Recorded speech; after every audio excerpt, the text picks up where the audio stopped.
Wait for it to go.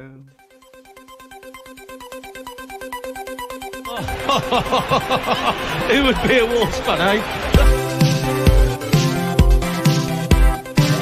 On goes Bull. People might yet win it here for Wolves. Blasting the shot. What a goal!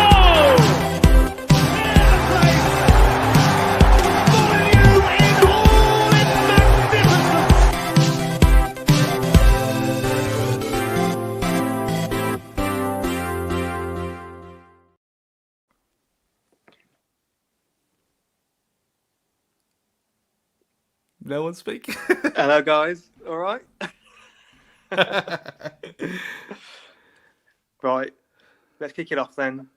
We're going to go with the flow with this podcast. We're going to do it a bit differently from the norm this week. We're not going to have like a designated host and questions. We're just going to jump right in and go with the flow. So there's Stu, myself, and Gully this week. What's quite funny is when I hear that intro video, there it gets you. There's quite a lot of energy and enthusiasm, and we're going to talk about that game on Saturday. I was bobbing my head a bit while it was on. I have to say, I was getting a little bit, trying to psych myself up. Yeah, it's the Peter Drury effect. He just does it for everyone. It is the Peter Drury effect. I completely agree with that because he's up there. He's the most energetic commentator of the lot, isn't he? Some of the stuff that he comes out with as well. His catchphrases and cliches. At one time, I hated him. I think it might be when he was on some of the Pro Evo games, and he got so. But I mean, the commentary's shit anyway. But as soon as it started getting really bad, he started being worse. And the pecking order, he was third ranking behind Clive Tilsley, and maybe even the guy who's always with Don Goodman for me. The guy who's always with Don Goodman. Is it Bill Leslie? Oh, or Daniel Mann, one of them. I was going to say Daniel Mann then. He's always with Hinchcliffe, isn't he? I'm convinced they're the same person in real life, but they've just got different names on different games. And Rob Hawthorne then as well, so there's three of them. Rob Hawthorne's he's a classic. He's back in the 90s, wasn't he? From what I recall, he's a stalwart of the game. I do always wonder when you hear that line, Molineux in all its magnificence. Like, is this what people think of Molineux? Like outside of Wolverhampton, like have we got this reputation? In all its magnificence, the stand from the 70s, the new stand, and the one the one that's not even allowed to open in the corner yet. But you do think, though, from a media point of view, they only see the outside of the Billy Wright stand, and then they walk in from the press area and they see outside. They never go around the back of the Steve Bull where all the paintwork had been painted since like 1994. You never see it on camera. Like when they do like maybe like a drone shot from above the ground or anything. It's never on the wrong side of the stadium, is it ever? No, or it's too high up that you can't see any of like the moss or anything that's started to grow. Nicely selected vantage point, not showing the back end, the arse end of the Steve Bull. It's like a dark side of the moon, isn't it?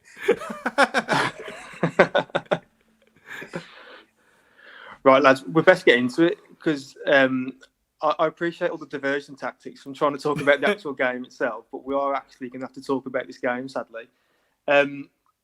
So, Wolves had a bit of a shocker on Saturday, losing 2-0 to Palace. Should we rewind to a time where we were actually happy, and that was when the lineups came out? Yes, nice segue there, Stu. The lineups. I'll just jump straight in and think to be honest, there wasn't really much to change, was there, from the Everton game? I know. So the only there were two possible contentious decisions for me, and that was Dendoncker in for Moutinho, and then Trinquet just not being there.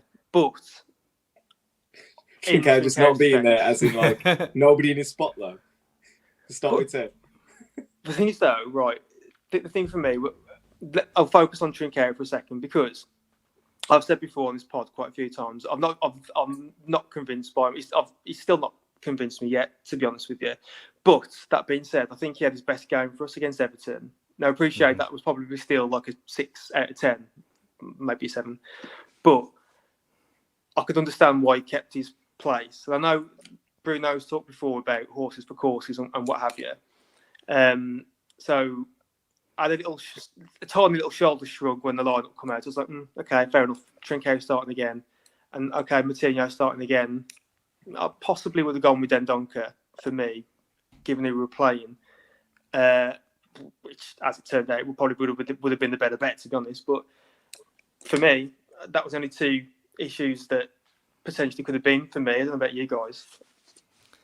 Yeah, I had no complaints whatsoever. I mean, I think I've probably been the one singing Trincao's praises more than anyone so far. And again, that is based on 4 or 5 games I saw him playing for Barcelona against terrible La Liga teams. So in a Wolves shirt, you're probably right. Everton first half especially was his best performance. Maybe the first half at Watford as well. Watford I thought he was excellent as well. And I think glimpses against Man United, he showed pretty well. But he just, like the Newcastle, was it Newcastle when he hit the bar and then he just disintegrated and drifted off into his own little world.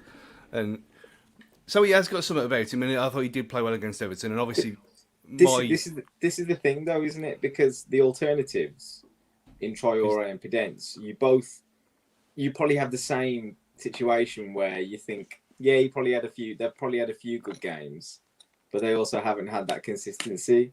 So it really kind of feels like a toss-up.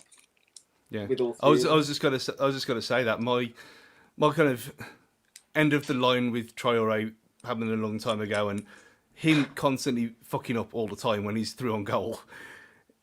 The same's true with Trincao, and like you said, Pedence as well. It's like picking the best of a 3 terrible bunch at the minute, but going after that Everton performance, I don't think he could have changed it. And even bringing Dendoncker ain't really shined whatsoever under Bruno Lage so far. So I think he's gonna chance, has he? No. And when he came in, like when he was like Leeds, he was it? No, not Leeds. Leeds. Leeds. Yeah. When Neves was out, and he was anonymous for the vast majority of the game. And what he did do, he was a mess. So I think what he said at the start of the season about 3 midfielders who are exactly the same as each other is more than accurate now. And I think going with a lineup with only 2 midfielders rather than having Dendoncker as a third was probably the best bet at the time. Looking back, yeah, I think going back to the point you made though earlier, Adam, about horses for courses. I think if you look at it in hindsight, and you know it is a wonderful thing, like I say, we really didn't go horses for courses this time in terms of we didn't make not at all, decisions, and you know we'll get into it, I'm sure. But when you look at that side, there is a lightweight feel to it, and as it proved. You look at it up front. So if you take the front 3 options, obviously Raul picks himself, always does. Hwang is the guy who's been our goal scorer this season in the main, so you can't drop him at the minute. So it's 3 players for 1 position, and it seems to be that Pedence has got the first impact sub role like nailed down. That's his role at the minute as it stands. And then you've got Traore is the one that all the fans want to see. They just think he should be starting every game, or most fans, not you, Stu, obviously. There's obviously most fans want to see him start. And then we've got all the background noise about all these contract situation going on, which they're determined to say that him not playing is not because of that. And then you've got Trincao, the guy who we're all happy to see signed in the summer, but I don't know, for some of us isn't doing it. And I know, Gully, you mentioned before that his body language isn't exactly, or sometimes can't help. But it's not like the main issue. But sometimes he gives off the aura of a guy who looks like he potentially isn't working hard enough, and then that's probably might not be the case as such. But we've seen them chopping. Well, certainly Trincao and Traore have been chopped and changed. I don't think Pedence has started the league game for us yet, has he? Correct me if I'm wrong. Southampton away, he started. I did it, and he didn't play very well. There you go. So I mean, yeah, it just seems at the minute that we that front 3 at the minute there's only 1 position really available at the moment. And then, yeah, as you said, Dendoncker hasn't really got much of a say-so because we've gone back to the Neves-Moutinho partnership, which, as we all know, is very one paced or no paced, as we've seen, and on that FIFA video as well, it shows you how low the pace stats are as well. They're all slow, all three of them slow as shit, and in the middle. But like we've said before, that's unfortunately what we've got to deal with, isn't it? At the moment, that's always our big fear with our midfield at the minute. And I think if we just segue onto the game slightly, and let's batten down the hatches into that. I think some of our midfield both of our midfield players got completely outbattled. I think I just saw, especially McArthur. McArthur got the better of Moutinho, I think, time and time again. But who wants to take up the first baton? We're talking about the game.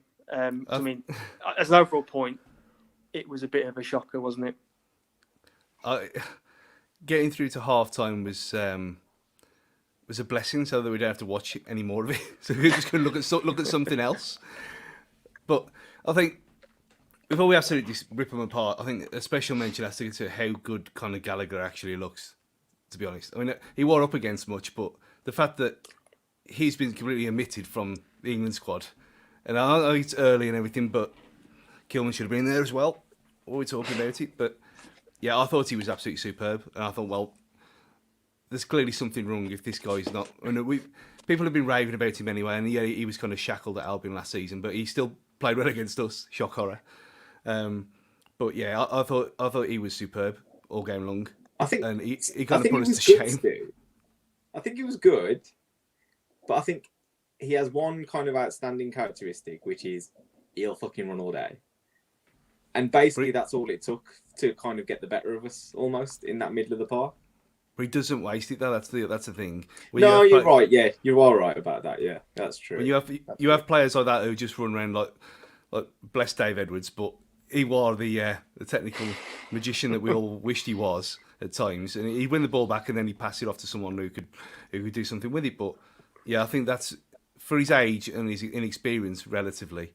I thought he looked amazing, but I just honestly, I don't know what it was with him. Every time he pressed someone, it looked like they were having an extra touch too many. Do you know what I mean? And they were terrified.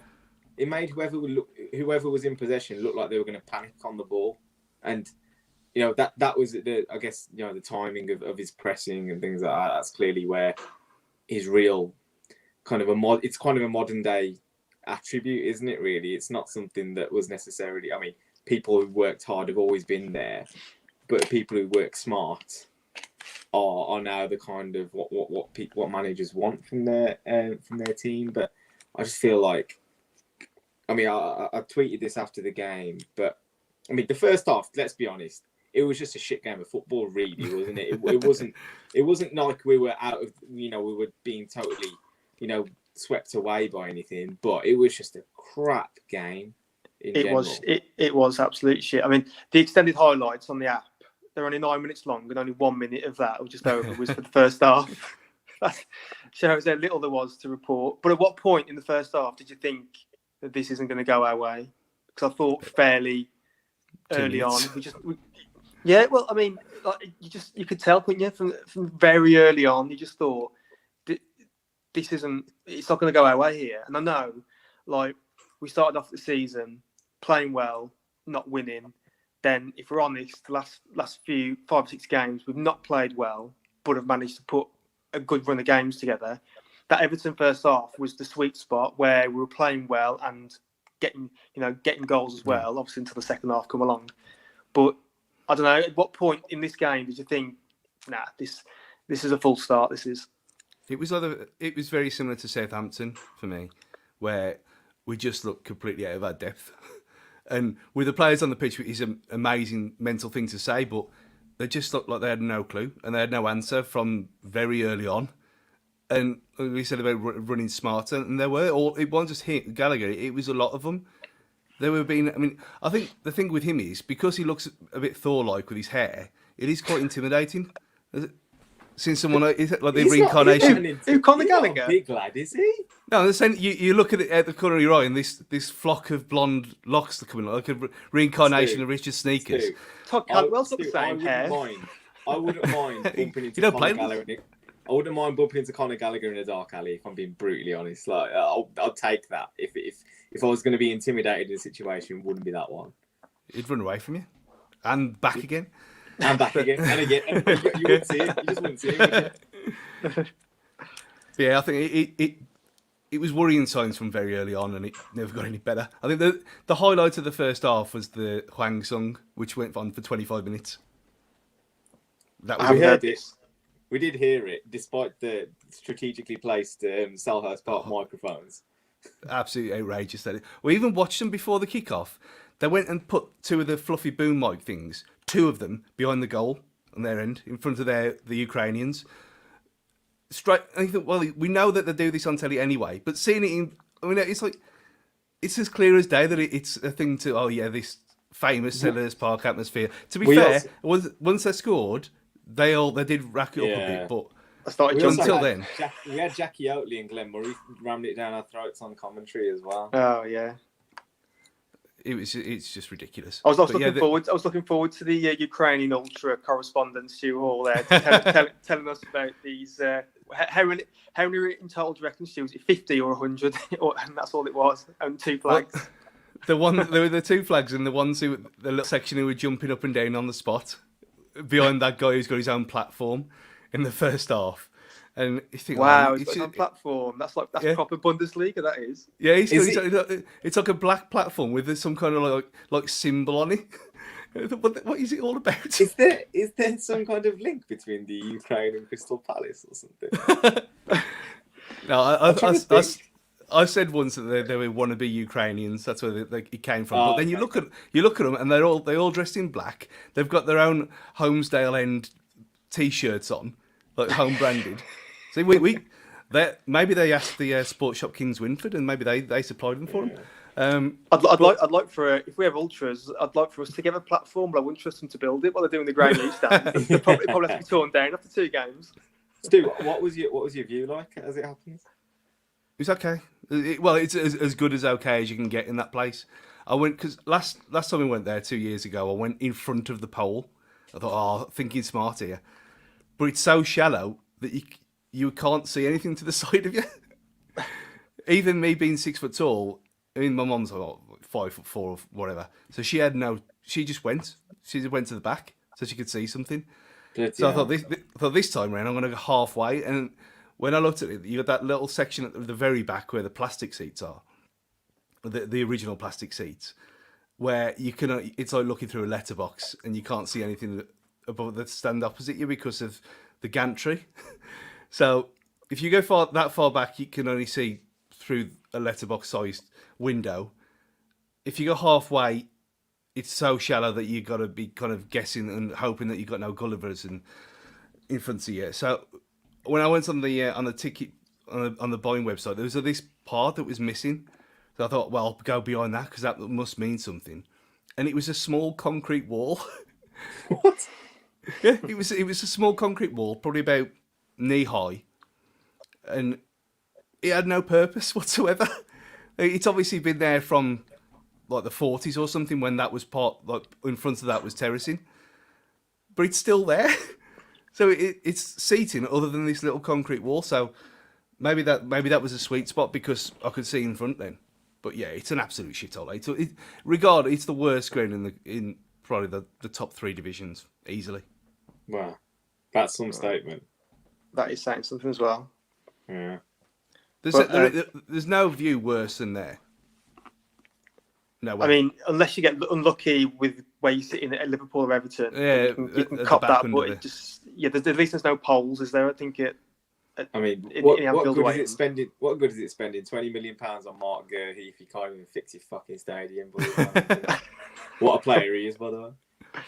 Well, I must say, I mean, I've got to eat a little bit of humble pie about Palace because, admittedly, like pre-season predictions, I just had them for straight relegation. As soon as I put Vieira in charge, and then I think they just let go of about 10 players who were out of contract or something like that.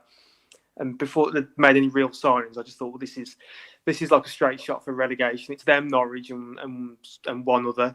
And but the thing is, Adam, I guarantee you, most of the footballing world said that, except for Glenn Murray apparently, because he was telling us, the appointment made total sense at the start of the season. A young manager with a young group of players, and they're going to be rejuvenated and all this kind of shit. I guarantee you, he did not have Patrick Vieira on his bloody hit list of managers that he wanted in charge at Palace. Probably had Neil Warnock on top of his list or something like that. Probably, yeah. Well, I mean, yeah, lots of that Mark Gay, Conor Gallagher, Odsonne Edouard, and they've obviously. I mean, I know they've not won too many, and they've drew quite a lot of games, but you can see that there's some parts there that if he gets it right, they can be, well, probably similar to us, really, a mid-table team. And I say that with us because I know I saw after the game, and we will dissect the game in a minute, but I did see after the game that, there was a lot of tweets about how pissed off everyone was, people, again, questioning Bruno, etc., etc.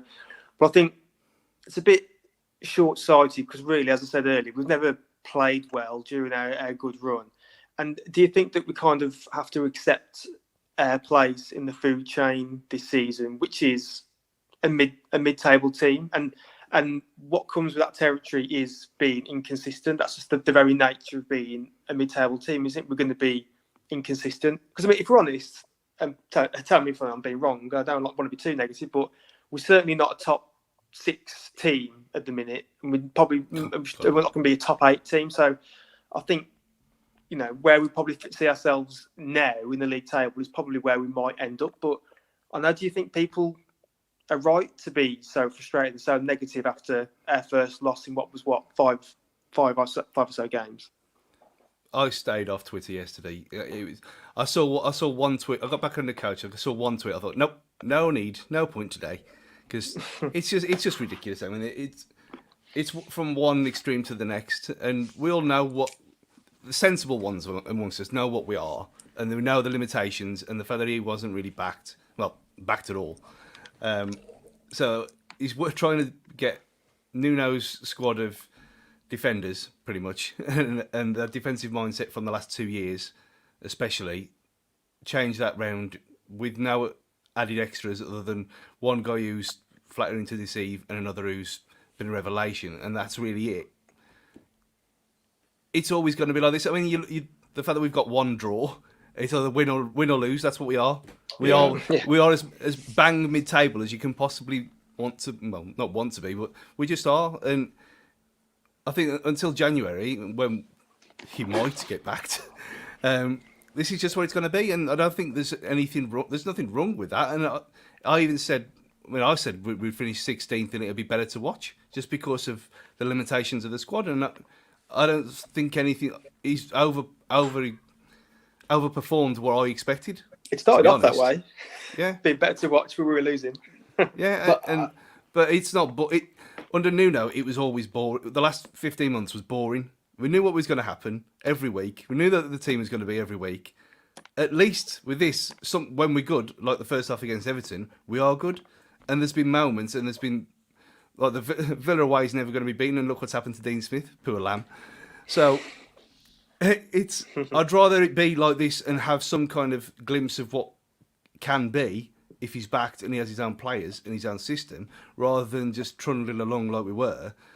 And I think people have got a bit carried away that, oh yeah, we could have got 7th, we could have been 6th if we beat Palace, because Palace is shit. When we've kind of already discussed that they're not at all. So for me, we are where we deserve to be, and there's nothing wrong with that. Yeah, I think talking about the kind of backlash after the game, there's 2 strands to it. You can speak about the game in the context of it was a shit 90 minutes, and that's okay. I think we can all get on board with the fact that that game just did not go to plan. There were some bad decisions with team selection, in-game management, performances, etc.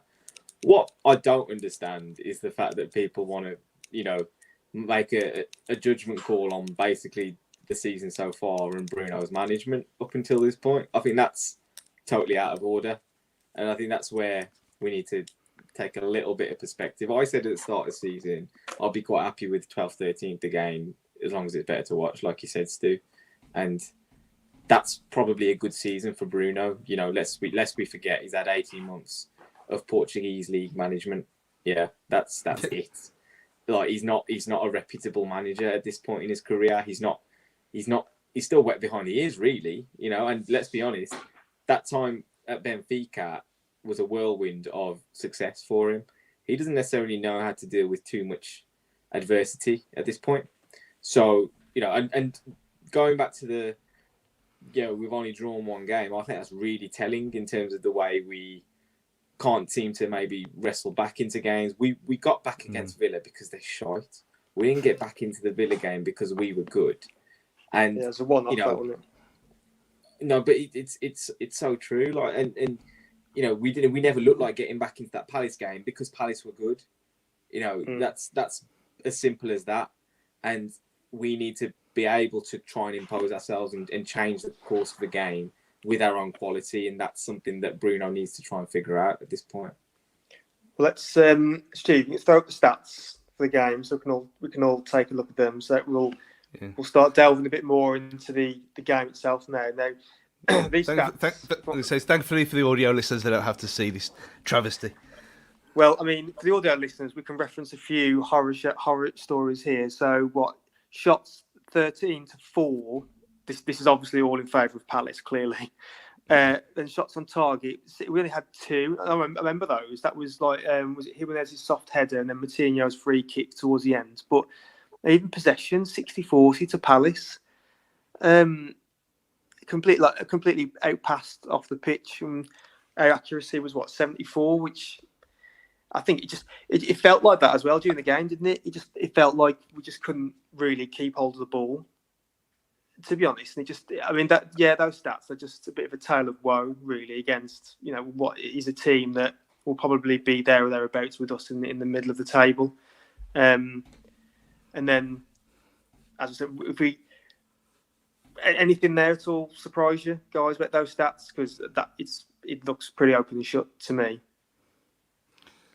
The amount of fouls was amazing. When it was, I know it was a very bitty game, but don't really want to talk about referees all the time, but it's you go from one extreme to the next day but with him it was one extreme to the next within 2 minutes. Like, some things he'd let go, others he'd pull back for nothing at all, and at least we're trying to be more streetwise. That was one plus point. There was times where rather than just let people just run through it, we'd kind of like take a risk of a booking for the sake, take one for the team kind of thing, which we haven't done for a long, long time. We've been too nice, but it really is clutching at straws. I think the fouls thing, though, is symptomatic of the way Palace approach the game. You know, with their midfield pressing onto us. If you're going to press that high, there might be occasions where you give a free kick away, and there might be occasions where we've lost the ball and they will subsequently give a free kick away. It's just a transitional kind of game. But, you know, I'd much rather us be getting somewhere near and giving a foul away than getting nowhere near a team and not giving any free kicks away, if you see what I mean. Just because when you're not getting anywhere near anyone, then you are in trouble. And that's when you really are probably suffering within a game. But, I mean, we're not set up to really retain the ball properly, I don't think. Just because, you know, the players that are in the team, Hwang, the one thing I've noticed about him ever since he started playing for us is he's really lax with the ball at times. I appreciate his ability to get into the box and stuff and score goals. But when you're building an attack, he's very kind of lax and too casual in possession sometimes. Little flicks with the outside of his foot and things. And Trincao, as we know, is quite liable to losing possession as well. So then really you're relying on Moutinho, Neves, the wing-backs and Jimenez to hold on to the ball in the final third, and that you run a hide into nothing if those two aren't contributing in that regard. So it's to be expected then that, to a certain extent, if there's a team who were, let's be honest, they were quicker, more physical, stronger. I mean, I tweeted this as well. When you look at the matchups in that game, you know, at the back, we've got Christian Benteke, Odsonne Edouard, you know, Zaha. Quick, physical, you know, strong guys against, you know, Cody and Sace haven't really got athleticism to speak of, let's be fair. Kilman's a relatively solid guy, but also isn't necessarily the quickest. You go to the midfield, Conor Gallagher, Kouyaté, totally going to dominate physically. Neves and Matinho at the back. I watched Trincao get a head start on Mark Guehi, and he still beat him to the ball. And I was like, well, this is what we're dealing with. And it just goes to show, when we talk about horses for courses and team selection, maybe it was much better to go for the physical approach than the technical approach, because it's all well and good, picking a team like that. But if you're going to get out physically battled, then you got to try and keep possession, and we were in no way set up to keep possession. I didn't think I couldn't. Nothing springs to mind about kind of Cody being exposed too much by Benteke, like being out-muscled, which is normally a fear, isn't it, of him against. He just seemed to get the ball into his feet quite a bit, though. I think, and just pin him and even just play off him, and that kind of just gives the team confidence. If the ball's sticking, Jimenez, it just didn't stick with him. So you don't get the confidence of, okay, if the ball's sticking up front, then you might be able to build something. They didn't give him a sniff whatsoever in that game, and just the way the two strikers fared just was, again, the way the game went, it was kind of in that direction. That's a nice comment there from John Bradley. Trincao is all flap and no takeoff. As in like a yeah. chicken run. Yeah, I think there's a few. I think this is kind of the thing with a lot of people, like Rubber Dinghy Rapids, and none of our lads apart from Jimenez fight to win the ball. The rest prance about her and pretend to try, but almost slow down and hang back. Just not take a clump. So Jimenez again, another game that's and not in the last couple, but this is one back to start the season. It just passed Jimenez by completely, didn't it? This game. But what I want to do first, before we get into any more on that, I want to look at the goals. So let's take a look at the first goal. Zaha's. 1 second. Stu is Stu being the producer of today's show is on the case. We've got our highlights to get off. We have got highlights if I can figure out how to do it. Viewers and listeners, you can tell we're doing some fly today. Yeah, so it's a kind of it's more like pirate radio for the kids out there. So yeah, this is Zaha's goal from behind the goal, and I didn't think it was offside to start with, but again, it's what there was a bit of communication lapse there. I think it was between Kilman and Sarr, wasn't it? I think where they both went for the ball. Yeah, and then I don't know what Sarr's doing out there, if I'm being honest. The one thing I found with Sarr yesterday was that every time he claimed the ball, and I don't know if this was planned tactically, but he couldn't get rid of it quick enough. Even if there was nothing really on, he was releasing it to Trincao. I think he was stayed up front. There wasn't anything really on. But with that goal, Zaha was just pretty much abandoned, wasn't he? From when the through ball come through to him. I know, yet VAR stops it and Cody's not come out quick enough, but I think there was still Sace to the left of him anyway, who, even if Cody had stepped up, Sace probably would have been there as well. I just think that Zaha was just completely forgotten about, hence he was in a lot of space on his own. Nothing to grumble about with VAR, obviously, which is a shame because it's Zaha and I don't want to see him score because I don't like him as a child. But if Semedo musters any kind of clearance, though, we're not even having this conversation. Yeah, when he gets the chance, put it up again. A free kick at the ball to boot it 40, 50 yards down the field, and he manages to find the first Crystal Palace player in front of him, which, I'd be funny.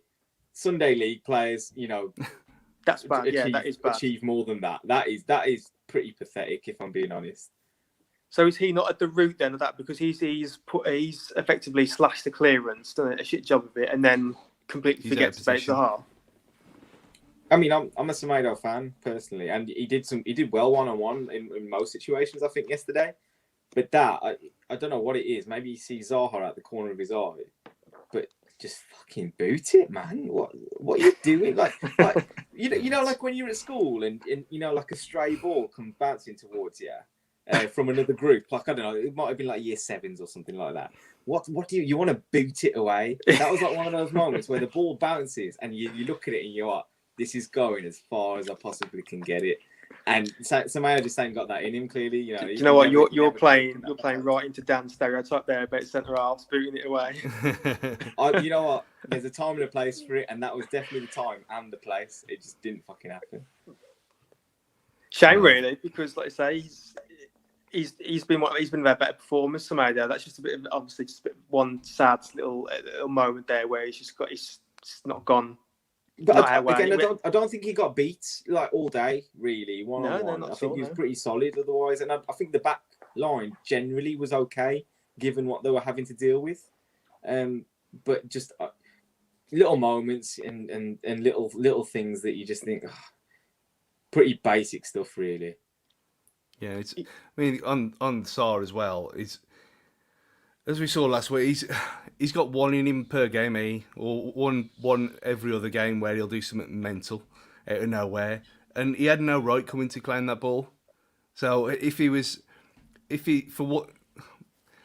harsh because that's the kind of goalkeeper we wanted for a long time, and I've sung his praises more than anyone, but that's a mistake. Like Alisson today against West Ham, all the three of them goals were suspect because of God knows what he was thinking of today, but. They have their moments, don't they? And it's a catalogue of errors, and unfortunately it falls to Zaha of all people. And VAR threatened then to actually do us a favour at the other end, didn't they? With Ait Nouri's the tackle on Ait Nouri, sorry. But again, there's nothing here to argue, is there really, with this one? Correct me if I'm wrong. Admittedly, at full speed, you think that's a penalty because he carries it on so far into the box. But are we in agreement with the findings of VAR in that it started outside the box? There's been so many things like this where they said, the foul started outside the box, but it carries on into the box. That was very much one of them. It seems to carry on into the box, and he's given it, and he's given it for that reason. And then you look at it again, and you think, well, you can clearly see it's carried on into the box. So it's either you stick to one rule or you stick to the other. I think it's inconsistency again. It's a weird one because if the referee's given the decision on field, it should be without doubt, really. You know, that it is unequivocally outside the box. Can you still say that, really, right now, that there is no question that foul is outside the box? Because I don't think you really can. It's still ambiguous, and if the referee's given the decision on the field, and we were in a situation where VAR has to really find something wrong with that decision in order to overturn it, then it leaves a bit of a sour taste to me. But I always go back to kind of the Callum Robinson one in the Black Country Derby last season. When Bolly gave the penalty away, and it's like, and it just feels like his heel. Yeah, and it's like, come on. And I don't like comparing decisions from different games, but when it's that's a black and white foul decision, really, isn't it? It's either in or it's out, and the referee deemed it in. The cameras suggested it could have been in. So, but the easy decision is not to give a penalty because penalties are decisive in fixtures, and then all the rest of it that comes with it. Yeah, but you are right though. It is not a clear and obvious error. No, it's not, and it's not like on Monday against Everton when we had the one where he did give a penalty, blatantly give a penalty, and then just gave it outside the box because you watch the replay. It is outside the box. You don't need to look at the screen or anything. That was more clear cut. Yeah, but this was so subjective. He never even had a chance to look at it himself. Let's just say that again.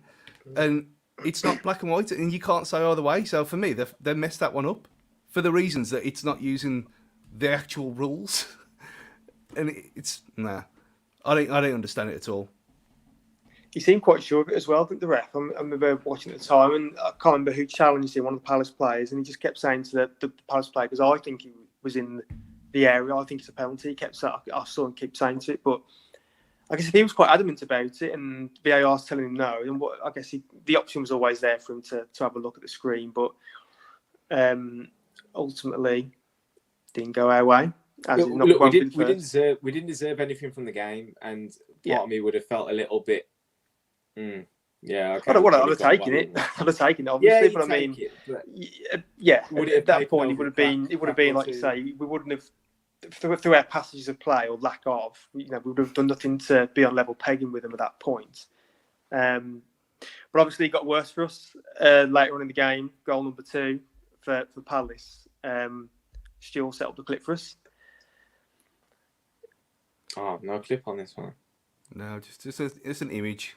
Just the image there. I think with this one, there's no real tenacity from us. I think the cross comes in. I think Sace kind of half deflects it away, then it comes out to Gallagher, and then by and large we just stood watching. And then it takes a shot, and I think comes off Cody. I think sends Sar the other way. I don't know. It just kind of just typifies our afternoon. Really, just no tenacity from us. With an unlucky, with a bit of bad luck chucked in as well. Once it deflects off someone, you just know it's going in on that one, don't you? It was just like, yeah, it could have deflected anywhere, but no, it had to go into the back of the net because that's the way it had to be yesterday because we were shite. I can't rate any footballer who toe pokes in that kind of scenario as well. There are situations when a toe poke is okay. That toe poke was just very odd. Was it a toe poke? So Conor Gallagher's rating has to go down for me on his performance on that basis. This is why you don't like him. You get to the bottom of the problem now. Yeah, and he's a baggy twat as well. Flat, kind of. I don't know. It's just something about players who just run around a lot. And I'm just like, oh man, why are they getting the better of us? Shouldn't be the case. Well, we've got Antonio to come in a couple of weeks' time, so that'll be fun. Man. Again, another baffling footballer, but clearly effective. But so that pretty much summed up, didn't it? Really, that goal. I think that was it. That was probably the time at many points dodgy streams were turned off, or I'd leave. I don't know. I'm not sure if anyone left the ground, Stu, at that point when the second one went in, but no fear of a Villa style comeback with that game on Saturday, was there? No, it was more of a oh well, that's just wonderful kind of thing. And the amount of times I've been to that nonsense place, I've never seen so many coaches ever. It's like people. That was the bespoke way to get there yesterday, because getting there by a train's a nightmare. Driving there is impossible. No way. So, I mean, we got lucky that we parked on an extra side street because the usual place was also full. And so I think a lot of them were kind of forced to stay there. You either stay here or you're going to stand in the cold and wait for the coach to open when the driver gets back from having a fag or whatever he's doing. Did it rain? Because it normally just rains at SelHURT Park religiously, doesn't it? Apparently so, yeah. Yeah, we had a dry one yesterday, amazingly. So what is the universally accepted worst away day to go to travel wise in the league? Is it between like Norwich, Palace, and I don't know, maybe Brighton? I guess we got all of it in the space of 6 weeks.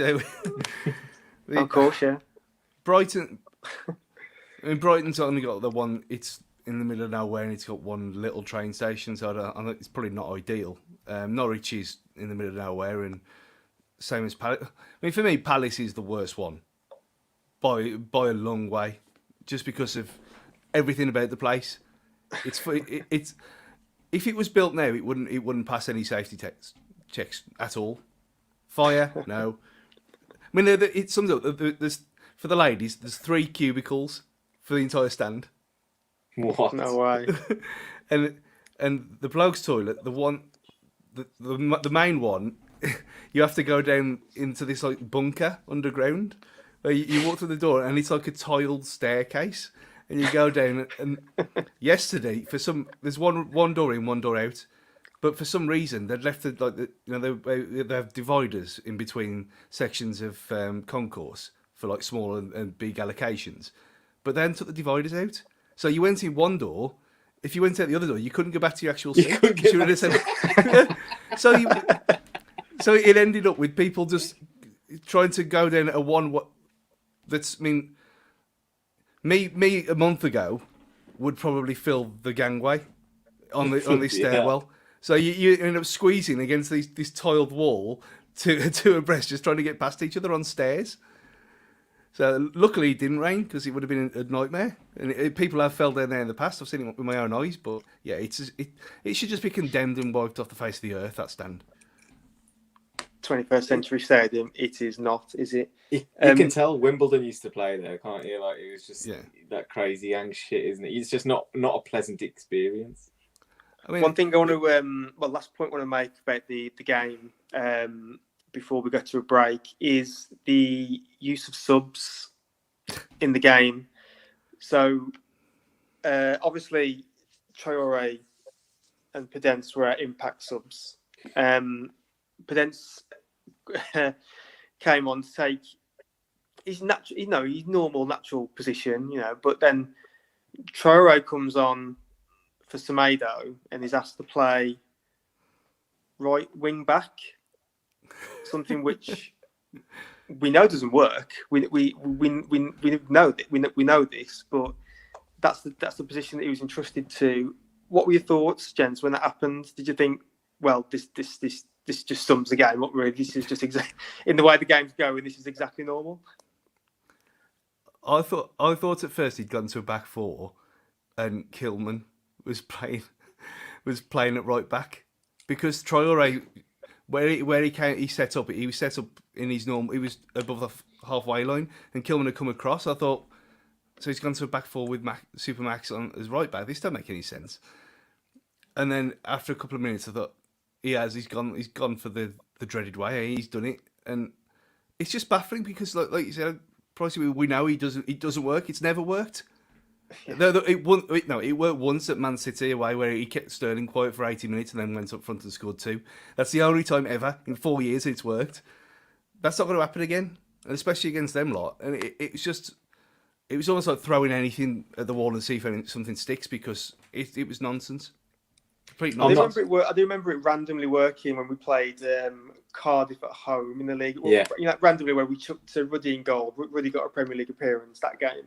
Yeah. I remember him playing, but let's just caveat it. It was Cardiff. Yeah. As well. I remember that game. And weirdly, it was like we scored a really good goal there. Yeah. I think it was Jota in that game. And if you watch the highlights back, Adama Traore stuck right out on the right wing, and I think it was the Cardiff left back. He's basically stood right next to him, watching everything unfold, like inside the penalty area. And it's like, well, clearly his tactics worked, because we've got one player taking out the game entirely. He's looking at Traore, and he's just literally just stood there like, oh shit, I should probably go and help him or something. I'm not totally unconvinced. I'm not totally convinced it's not a bad idea, because I just think running from deeper is better. Semedo wasn't getting out wide and getting crosses into the box either, so why not? And I mean, if you're being honest, he could have hooked Wang and Trincao for Pedence and Traore. I don't know why he didn't necessarily do that either, but I think the biggest problem with it was he came on for 5 minutes at least. I don't think he touched the ball. We didn't actually manage to get the ball to him, and at that point, then you're screwed. Then it's like, oh yeah, clearly this isn't working. But I just don't think it was the day for us at all. I mean, hindsight, yeah, you probably would have started potentially Traore, just because he was able to carry the ball away from people in that middle of the park where it was all just so stodgy and Conor Gallagher-y. Like it was just lots of ratting around and shit, and people just getting tripped over by there's probably barbed wire in there somewhere, wasn't there? Where it's, there's a load of crap in the middle of the pitch where nobody could play football. Apart from Crystal Palace players, because they had some cheat code or some shit. But it was just a horrible game to watch, man. Like, that pitch just always looks really congested. Regardless of who plays, it just looks like there's going to be a player on you wherever you get the ball. And I couldn't think of anywhere worse to play. Like, it just looked horrible. Which was the worst game to watch? The Brentford at home or Palace away? Because they were both shockers, obviously. They were shockers. I think I might say Palace.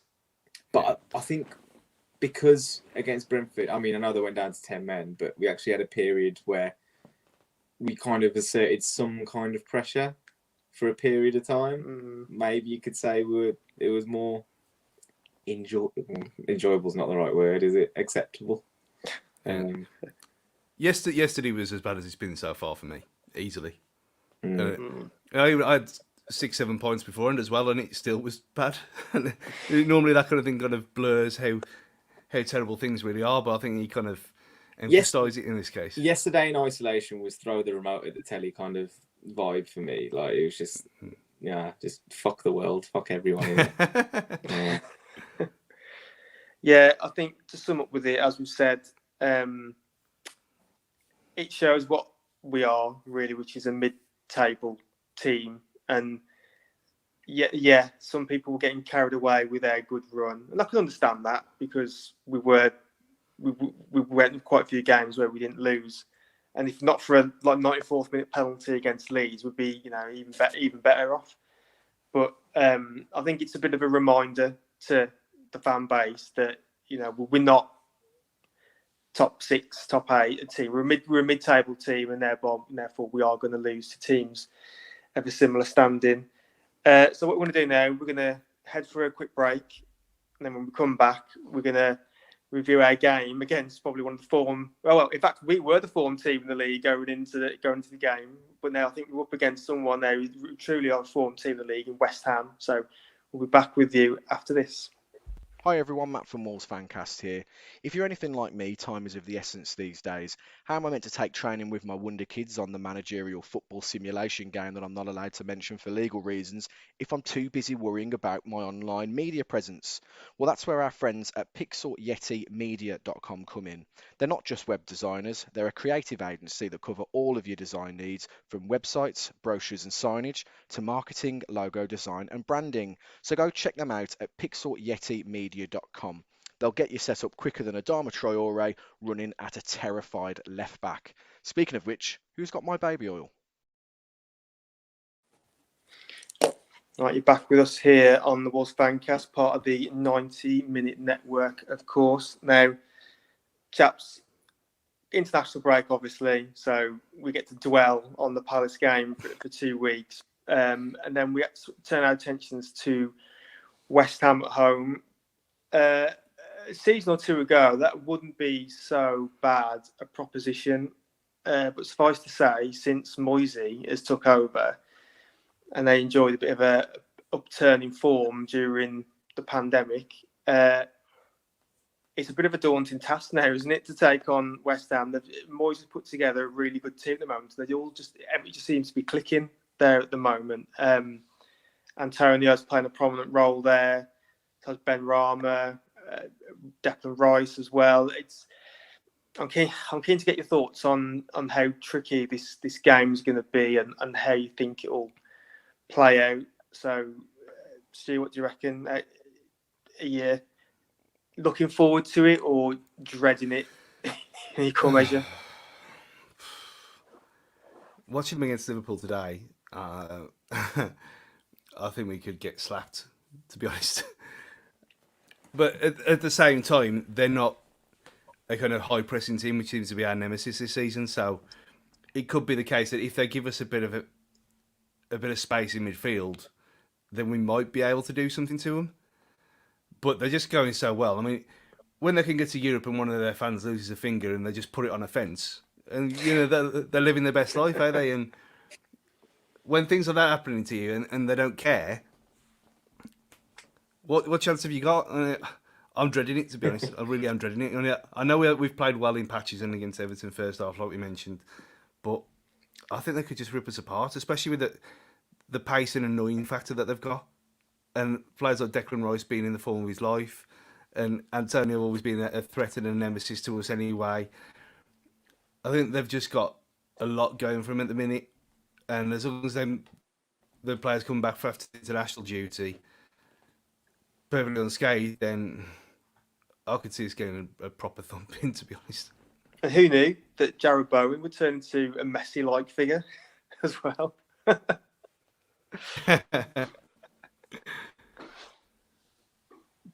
Definitely not me.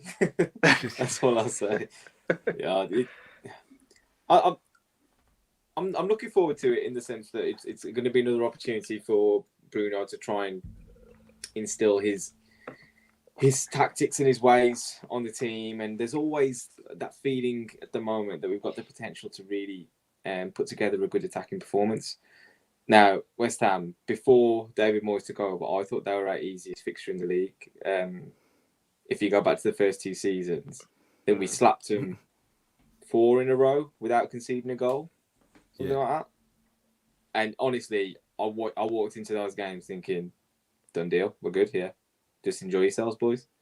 But now they seem to have got their shit together, all the while without playing with a proper striker, in inverted commas. Amazing, to be honest. Really, really, really impressed with Moyes and what he's done. I'm quite pleased for him, to be honest, because I always respected what he did at Everton and enjoyed watching his Everton teams. And we're in a space now where people are written off entirely based on their experiences at the highest level. Man United shouldn't be the barometer that people measure David Moyes by, I don't think. I think he's now had the opportunity to reprove himself, and he's shown that he is a good manager at a certain level within the Premier League, and fair play to him. I do have to say that I think Declan Rice is like the form midfielder in the league right now. Every time I've seen him play this season, it's been unbelievable, and somehow isn't affected by the Euros hangover that every other England player seems to be suffering from. Well, all the Man United players anyway. So I can't see us winning that midfield battle. That's going to be the biggest problem. Now, one thing that West Ham are, as Crystal Palace were, is physical and strong.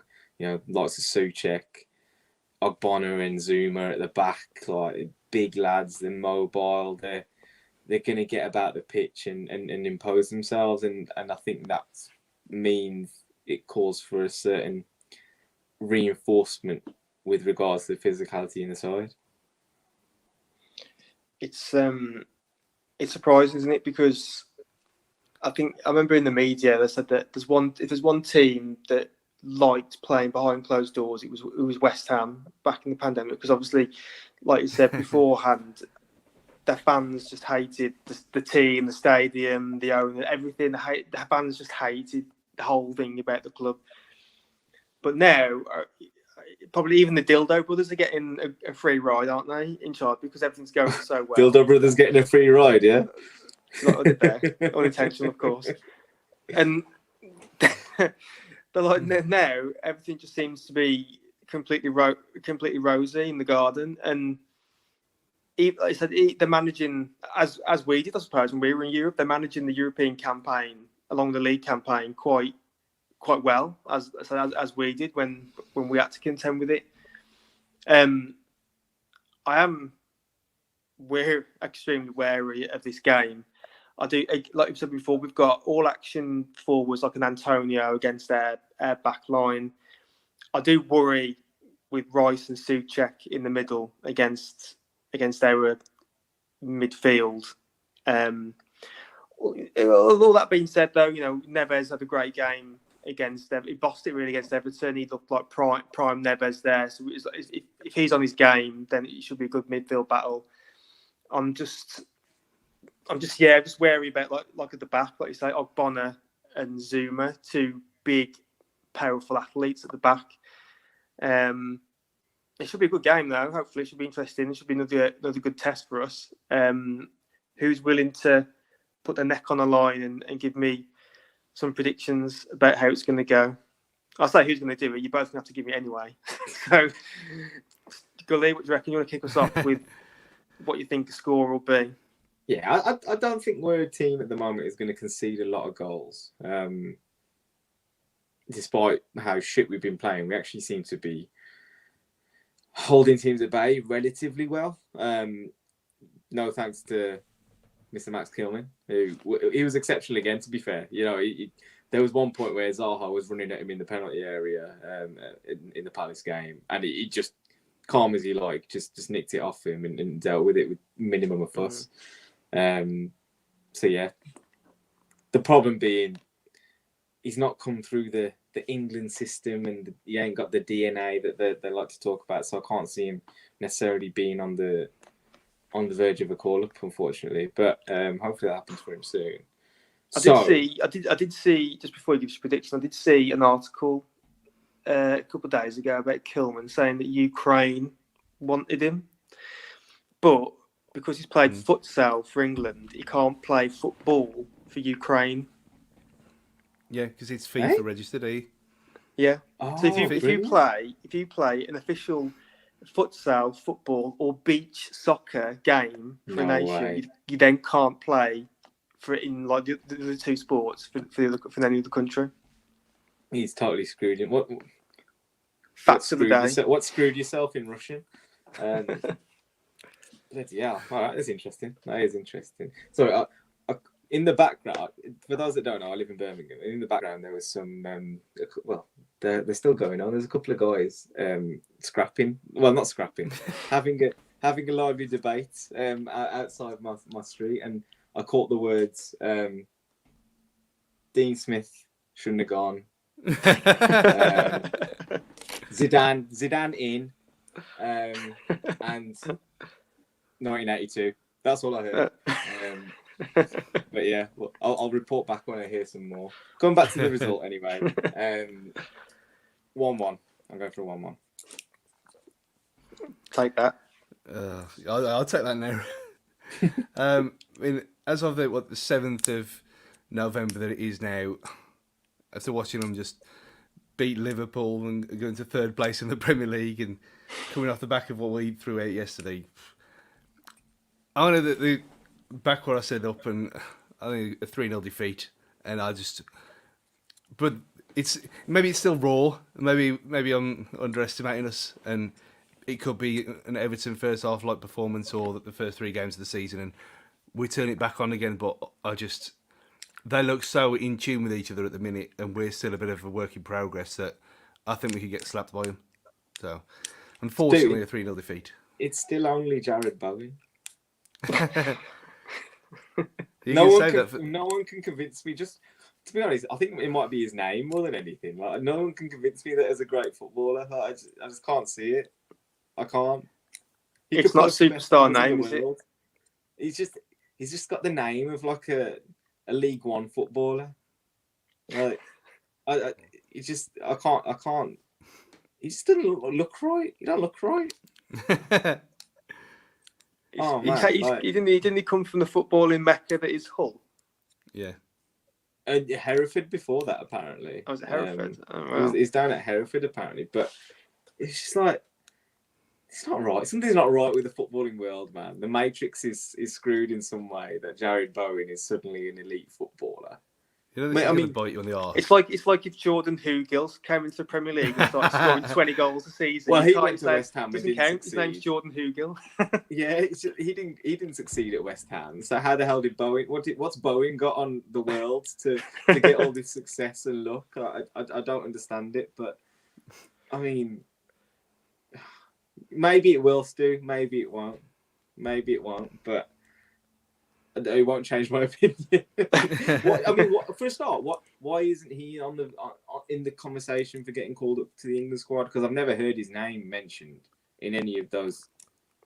Because none of our other forwards are scoring at the minute. He never crops up though, does it? And it's just like, well, someone's got to get hold of him and just sort him out. And hopefully it's. Well, Sace tends to play on his side, doesn't he? So maybe Sace just puts a reducer on him or something, and then that'll do it. Who's there? Is it Fornells is the one who plays their front three? Yeah. Or is it Lanzini? Or is it the switch? You don't know. Lanzini doesn't even start for him, I think, at the moment. It tends to be Fornells or Ben Rama. Yeah, Ben Rama. I should know. He's in my fancy Premier League team. Forgot all about him.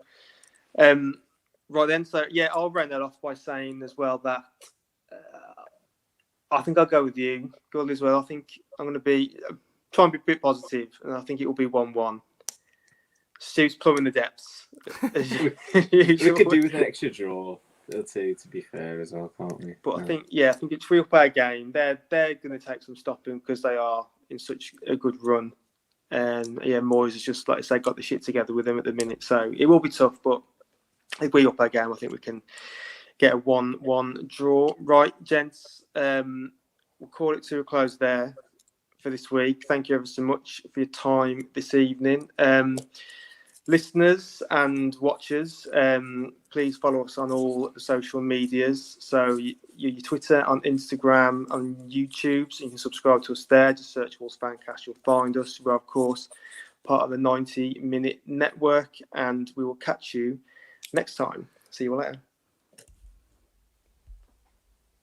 And we go.